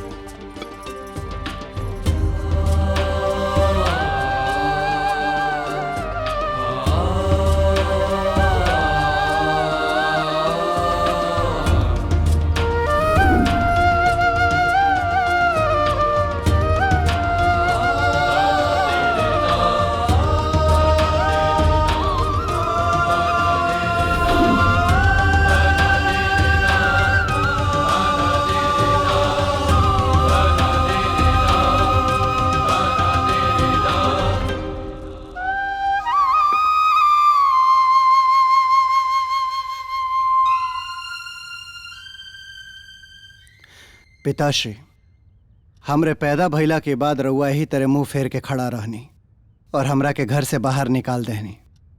ओ समय तो हम रउआ खातिर मनहूस रहनी ना। कम से कम आज तो हमरा के आशीर्वाद दे दी कि आज भी हम मनहूस बानी पिताश्री।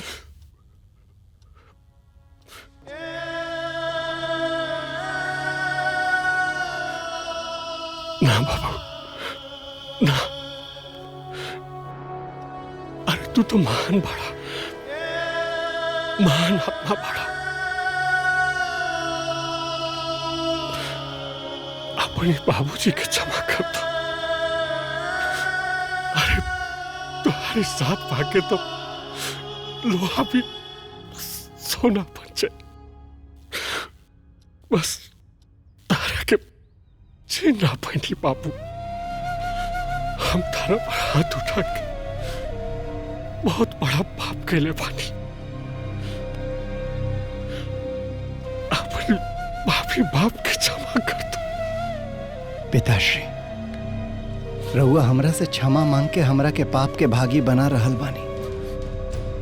अरे पिता के हाथ क्षमा मांगे खातिर ना, आशीर्वाद देवे खातिर होला। तुम मत जाना घर आंगन अपना भाई के आंचल अपना बाबूजी के गोद सुना करके मत जाना बाप, मत जा। ना पिताश्री, हमरा के मत रोकी। अरे भगवान हमरा के एगो योगी बनौले बाना, और एगो योगी के काम सुख भोगल ना होला। एगो योगी के काम होला समाज के कल्याण कैल। एगो योगी के काम होला कि परमात्मा के संदेश जन जन तक पहुंचावे। हमरा के जाए दे पिताश्री, हमरा के जाए दे।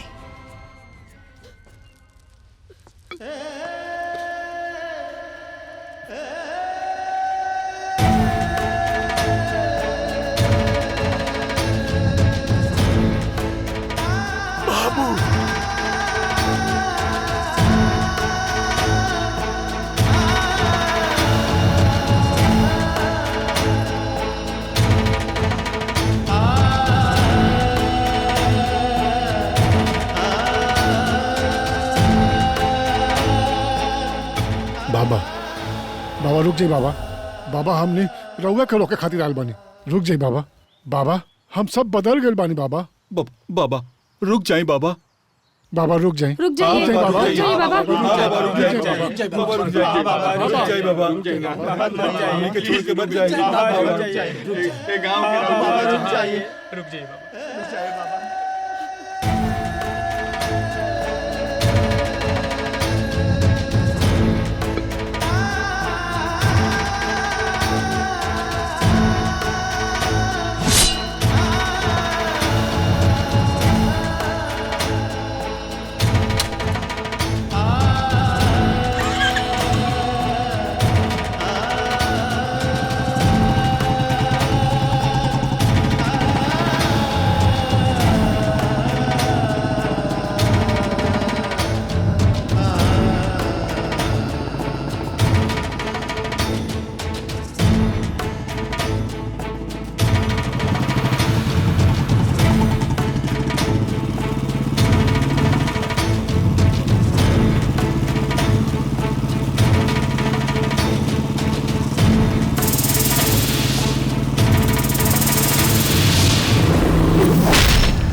रुद्रा, हे महाराज, पालागी महाराज, अरे कुछ बोल दो।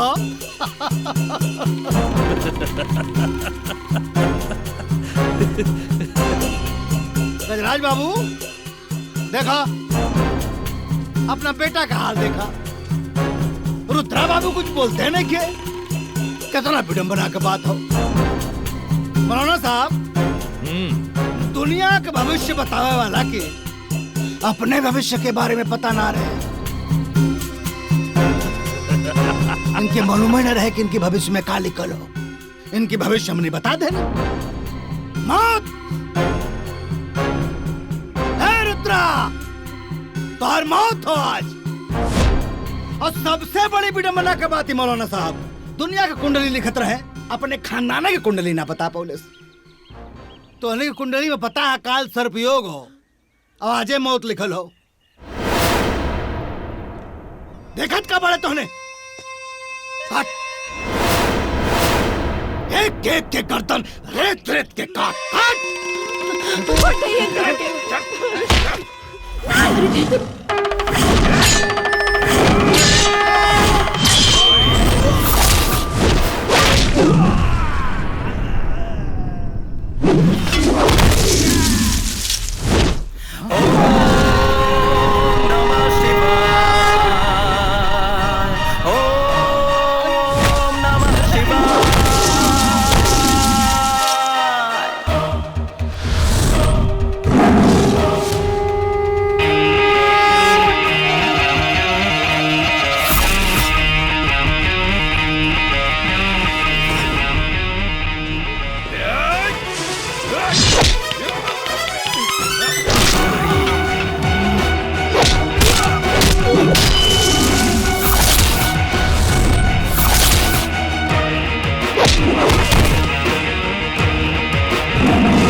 ए दोगला भाग गए।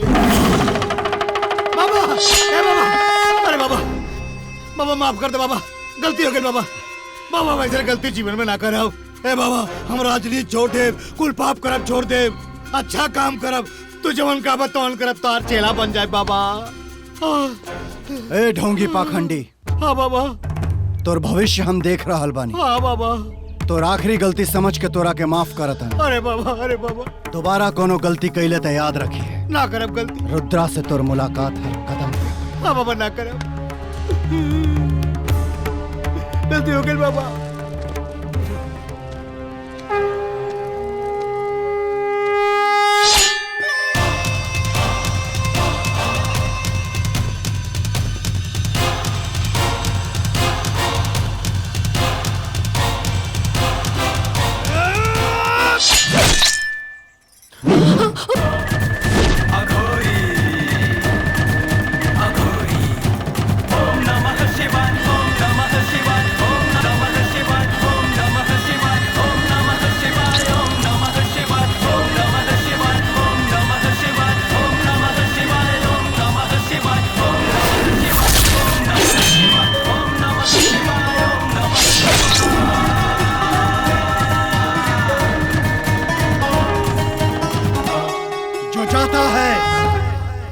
आता है और जो आता है वो अघोरी से जरूर टकराता है।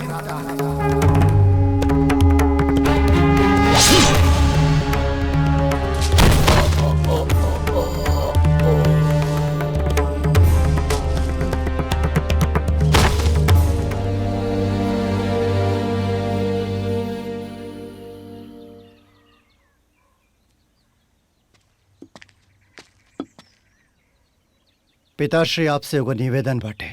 हाँ बोला ना बेटा। वो झगड़ा वाली जमीन पर एगो स्कूल और एगो आज्ञा दी पिताश्री।